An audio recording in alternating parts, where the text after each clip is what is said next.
Hey yo, it's your boy back again with another video. Let me ask you a question. Did you have access to the internet as a kid?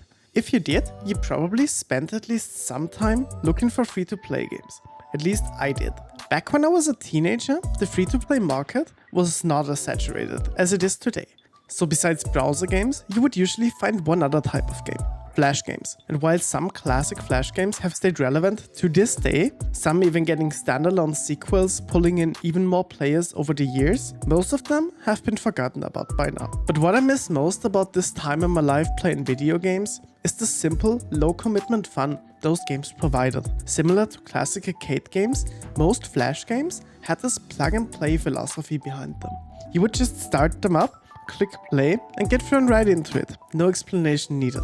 And don't get me wrong here, I appreciate the added complexity modern games provide. I'm in love with games like Elden Ring or Baldur's Gate 3 that are just so breathtakingly enormous that you can't compare them to games back then at all. Still, there was something so special about the simplicity of those games that I want to talk about a game that somehow found its way into my heart and has stayed there ever since I first played it. So here is Swords and Souls Never Seen.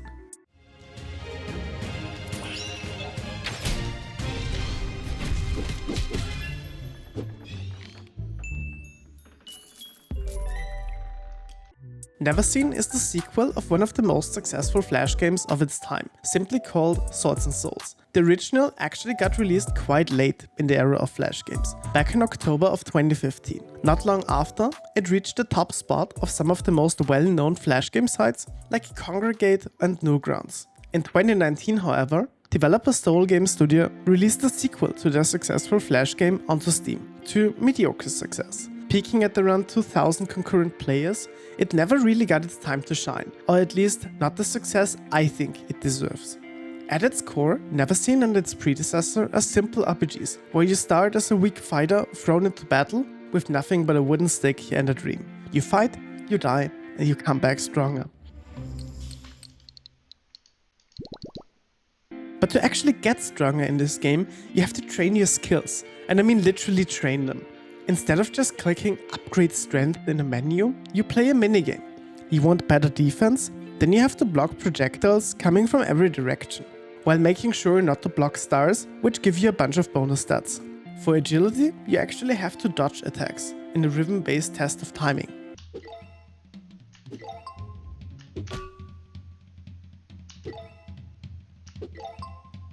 To me, it's a genius system, because as your character improves, you improve as well. Especially with things like learning to dodge attacks in a minigame, those can help you dodge enemy attacks in actual combat. At this point, agility is not just a stat, it's a skill you have trained yourself. This is not the case for every minigame, of course. Skills like archery or magic are just fun minigames related to the idea of, well, archery and magic, but they are fun nonetheless.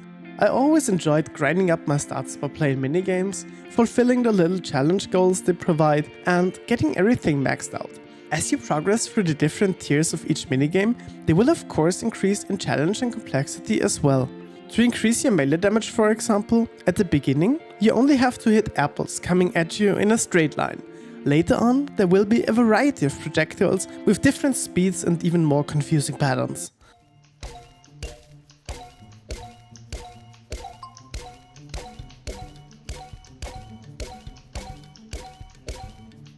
For me, this had the effect of getting me into a flow state, where I would completely lose track of time while focused on hitting all the stuff flying towards me. Just look at this melee level up I got after playing the minigame for I don't know how long.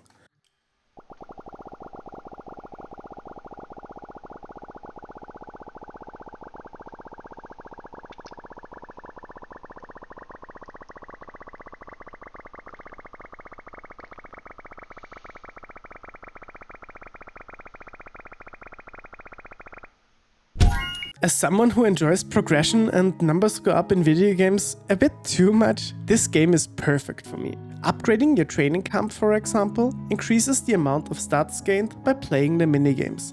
Later on, there's also a house you can build, piece by piece, which increases the amount of experience gained in combat. Again, this is all just very simple, but it somehow appeals to me in a very special way. Besides the addictive gameplay loop we just talked about, Neverseen also features a variety of silly and fun characters. I like that the game is self-aware of its own simplicity, as it doesn't try to tell an epic tale or take itself too seriously.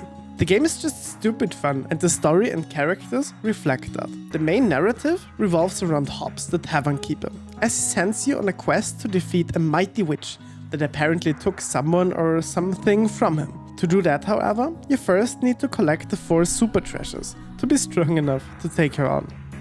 On your journey, you will inevitably meet a handful of characters. Some of them you have to fight at first, but later on will be able to recruit to your party for an upcoming battle. As you continue letting them tag along on your journey, your relationship with them will increase, and you get to know them better, rewarding you with some additional dialogue. Most of the conversations you're gonna have with the world's inhabitants are filled with some kind of humor. As always, if it's funny to you or not is something you have to see for yourself. But check out this absolute banger of a joke I asked the Tavern Keeper to drop just for you guys.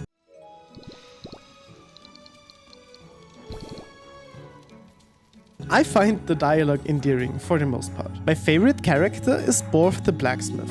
He's the guy responsible for keeping your gear up to date. So in Neverseen, you can choose between 6 different melee weapons, ranging from a dagger to a huge greatsword and even a magic staff.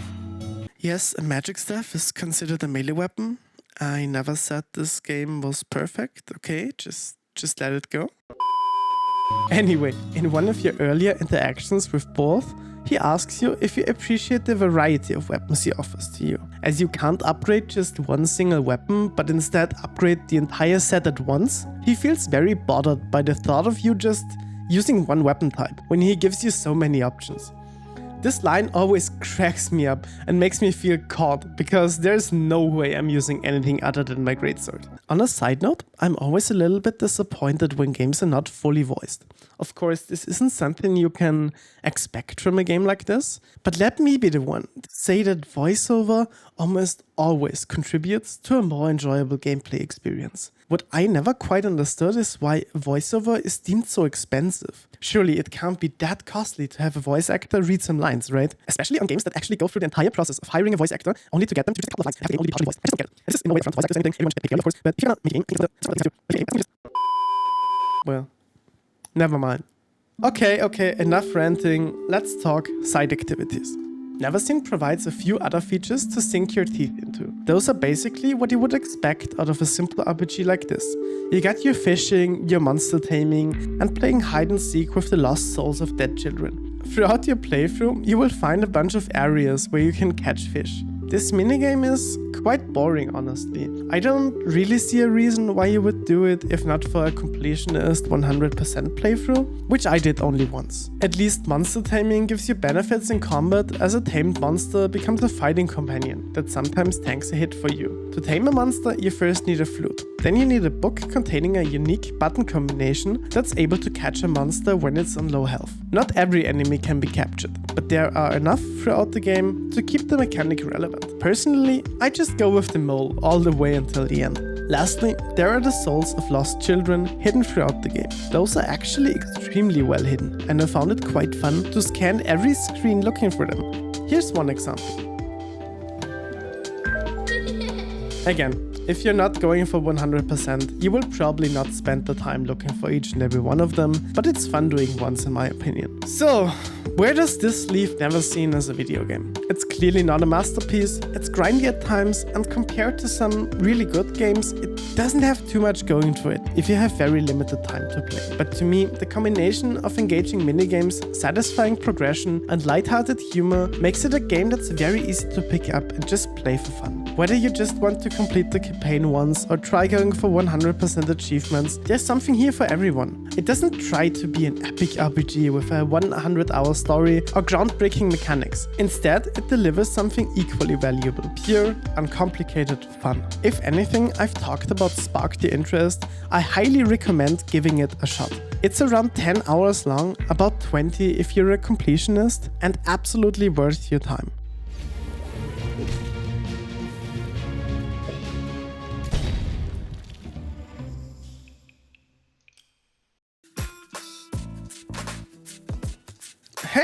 You made it to the end of the video. I can't believe it.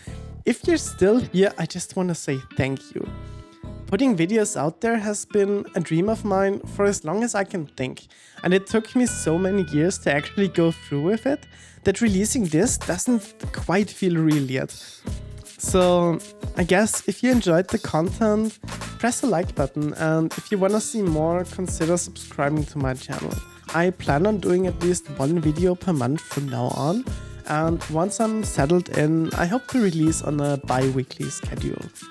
So let me know in the comments if you played Neverseen.